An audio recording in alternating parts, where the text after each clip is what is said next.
Hi friends, good evening. ఇప్పుడు time అయితే 9 అవుతుందండి. డిన్నర్ చేసి ఒక హాఫ్ అన్ అవర్ అవుతుంది. నాకు డిన్నర్ చేయగానే స్వీట్ తినాలనిపిస్తుంది. సో ఎప్పుడు స్వీట్ ఏం తింటాము, బోరింగ్ అనేసి ఇంకా కొత్తగా ఏదైనా ట్రై చేద్దామని బ్రోనీ ఆర్డర్ చేసుకున్నాము. నేనైతే ఒకసారి ఐస్ క్రీమ్ బ్రోనీ అయితే తిన్నాను, చాలా టేస్టీగా ఉండింది.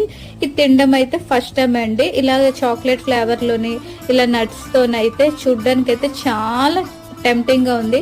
ఎప్పుడెప్పుడు తిందామని. చూడండి ఎంత బాగుంది కదా, చూస్తుంటేనే నోరు ఊరిపోతుంది కదా. బ్రోనీ అయితే ఎవరైనా తింటే నా కామెంట్ సెక్షన్ లో నాతో షేర్ చేసుకోండి.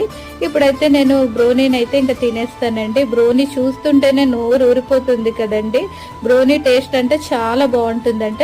ఇప్పుడైతే నేను తింటున్నాను. టేస్ట్ అయితే చాలా అంటే చాలా బాగుందండి, నిజంగా సూపర్. ఫస్ట్ టైం నా వీడియోని చూస్తే లైక్ చేయండి, సబ్స్క్రైబ్ చేసుకోవడం మర్చిపోకండి ఫ్రెండ్స్. ఈ బ్రోనీ రేట్ ఎంత అనుకుంటున్నారా?